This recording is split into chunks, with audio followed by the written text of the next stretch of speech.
नमस्कार, मैं हूँ पृथ्वीराज और आप देख रहे हैं पृथ्वी यात्रा। तो लाइव आने का जो कारण है मेरा वो बड़ा ही स्पष्ट है। आज हम जो चर्चा करने वाले हैं वो गंभीर भी है और थोड़ा मन को एक दुख पहुंचाने वाला है। अब मुझे समझ में नहीं आता है कि लोग कैसे समझाए इन लोगों को। इन लोगों को कहने का मतलब तात्पर्य है, वैसे तो हमारे देश के ही हैं, भारतीय, भारत मूल निवासी कहलाने वाले हैं, भारत के ही मूल निवासी कहलाने वाले हैं या कहलाए जाते हैं, लेकिन तब वो खुद को अलग कर लेते हैं हम लोगों से जब वो लाख समझाने के बावजूद भी समझ नहीं पाते हैं और खुद को नाराए तकबीर अल्लाहू अकबर बोल करके या फिर भारत के एकता अखंडता को जब ठोस पहुंचाने का काम करते हैं, तब लगता है कि वो कहीं ना कहीं हम लोगों से भिन्नता रखते ही हैं। अब ये जो बख बिल जो भी आया है, संशोधन बिल जो भी पारित हुआ या लोकसभा या राज्यसभा में जो पारित हुआ है, वो कानून के तहत पारित हुआ और कहीं ना कहीं ये उन्हीं लोगों के हित में बनाया गया है।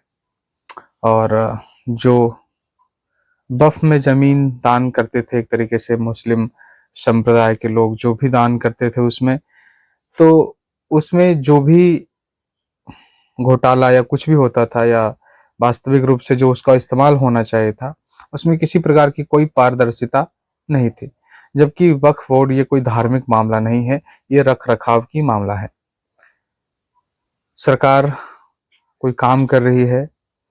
अभी एक चीज देखने को और मिल रहा है कि जिस बिल का समर्थन लालू प्रसाद यादव कड़ाई के रूप के साथ करवाना चाहते थे कि इस पे कड़ा कानून बने, आज देखने को यही मिल रहा है कि उनके जो बेटे हैं, तेज प्रताप या तेजस्वी, जो भी नाम है उनका, या दोनों बेटे हैं शायद लालू प्रसाद यादव के, वो उसका कड़े रूप से विरोध कर रहे हैं।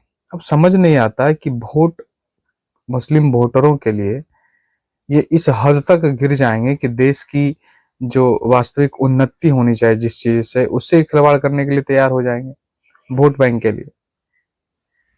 अब मुझे समझ नहीं आता है कि इन लोगों की राजनीति करने का स्तर कहाँ तक जाएगा।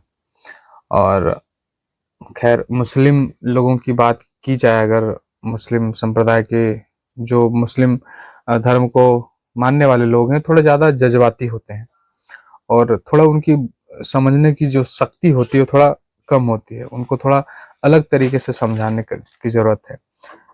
अलग तरीके कहने का मतलब ये है कि जब उनके ही लोग उन्हीं के मुल्ला मौलवी जो भी हैं, अगर वो समझाएं तो वो तुरंत ही समझ जाते हैं।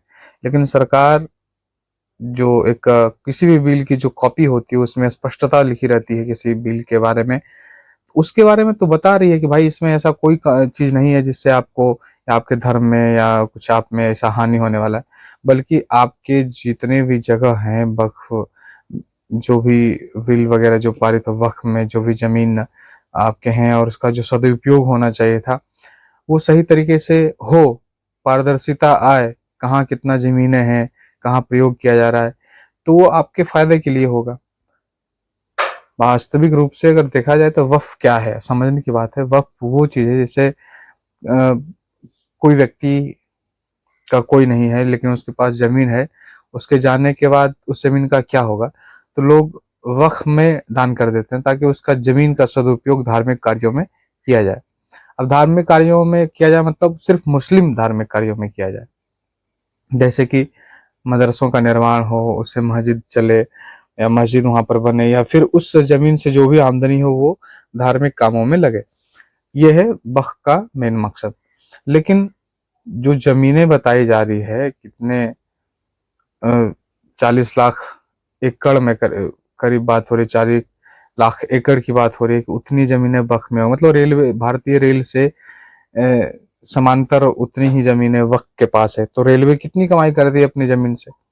लेकिन एक स्पष्ट ब्यौरा वक्फ बोर्ड प्रस्तुत नहीं कर पाती है। उसके ज़मीन की जो आमदनी होती है कहाँ जाती है नहीं जाती, इसका कोई खोज खबर नहीं होता है।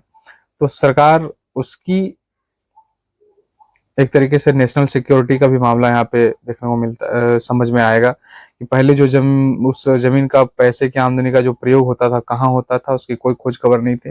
अब सरकार जब इसके ऊपर अपना अब इसमें क्या है, एक चीज नया जोड़ा गया है कि इस वक्फ बोर्ड में पहले जो भी सदस्य हुआ करते थे वो एक ही धर्म के होते थे, लेकिन अब क्या है, इसमें कम से कम 2 व्यक्ति दूसरे धर्मों के होंगे, मतलब कि मुस्लिम वो नहीं होंगे, वो सिख हो सकते हैं, ईसाई हो सकते हैं, हिंदू हो सकते हैं, और 2 महिलाएं भी इसमें अनिवार्य रूप से सदस्यता ले सकती है, और सदस्य वक्फ बोर्ड में होना ही पड़ेगा। तो ये सब चीजें क्या है कि कहीं ना कहीं एक पारदर्शिता लाने का काम करेगी, और वक्फ बोर्ड की जो वास्तविक उपयोग जो होनी चाहिए थी वो कहीं ना कहीं धरातल पर उतरते हुए नजर आएगी आने वाले दिनों में। तो ये कहीं ना कहीं मुस्लिम लोगों को फायदा ही पहुंचाएगी, लेकिन ये बातें समझ में ऐसे आने वाली, सरकार अगर समझाएगी तो उसको लगेगा कि हस्तक्षेप कर रही है सरकार हमारे मामले में। अरे भाई, हस्तक्षेप कर रही है सरकार आपकी मामले, मतलब आपको दूसरे देश के हैं क्या? भारत की जमीनें हैं, भारत के नागरिक हैं आप, तो सरकार हस्तक्षेप ना करेगी तो कौन करेगी? हाँ, ये पाकिस्तान थोड़ी है, या फिर बांग्लादेश, या फिर अफगानिस्तान थोड़ी है। ये भारत है, भारतीय कानून है, भारतीय व्यवस्था है, कानून की व्यवस्था है यहाँ। तो सरकार जो भी कर रही है अपने नागरिकों की उन्नति के लिए कर रही है, अपने देश की उन्नति के लिए कर रही है। तो आप लोग जो फालतू का तमाशा लगाकर बैठे हुए हैं, रोड जाम कर रहे हैं, ये कर रहे हैं, उससे क्या हो जाएगा? क्या आपको आपकी गुर्बत में कुछ सहायता प्रदान कर रही थी? वास्तव में जिसके लिए वक्फ बोर्ड बनाया गया है, जमीनें जो दान किया जाता है कि गरीब मुसलमान परिवारों को उससे आमदनी हो या फिर उसको सहायता प्रदान की जानी चाहिए, ऐसा कुछ तो नजर नहीं आ रहा था। अब कहीं ना कहीं ये सब नजर आएगी, तो ये आपको तो और खुश होना चाहिए था। बल्कि जो समझदार मुस्लिम या मौलवी जो भी है वो सब समझ रहे हैं ये कहीं ना कहीं मुसलमानों के फायदे के लिए। अब ट्रिपल तलाक मुस्लिम महिलाओं के फायदे के लिए हुई, उस समय भी बहुत सारे मुस्लिम नेता कह लें या फिर जो भी राजनीति करने वाले हैं मुसलमानों को वोट बैंक के लिए, उन सब ने मुसलमानों के खिलाफ बताया। जबकि आज ट्रिपल तलाक मुस्लिम महिलाओं के लिए एक कलंक के रूप में था। वो कहीं ना कहीं सुधार आई है, समझ धीरे धीरे आई है, और कि ये फायदे के लिए थी, हमारे फायदे के लिए थी, लेकिन उस समय भी विरोध हुआ था और अभी भी हो रहा है। बाद में इसकी जो दूरगामी परिणाम जब आने शुरू हो जाएंगे, इसके जो फायदे से नजर में आने लगेंगे, तो धीरे धीरे समझ में आए। लेकिन मेरा यही आग्रह रहेगा कि भारत में अभी जो भारत की प्रगति हो रही है उसमें आप बाधा ना बने और इस प्रकार का कृत्य ना करें, ताकि एक अलग तरीके का माहौल भारत में पैदा हो। बस मैं इतना कहना चाहता हूं कि वक्फ बोर्ड को आप समझिए और अपने देश की बेहतरी के लिए, अपने मुस्लिम समाज की बेहतरी के लिए सरकार जो काम कर रही है उसमें किसी प्रकार की व्यवधान उत्पन्न करने का कोशिश ना किया जाए, बल्कि और अपने परिवार के, अपने लोगों को, अपने समुदाय के लोगों को समझाने का प्रयास करेंगे। मैं इसी शब्दों के साथ यहाँ पे मैं इस वीडियो को विराम दे रहा हूँ। अभी के लिए इतना ही। बहुत बहुत धन्यवाद। नमस्कार। जय हिंद।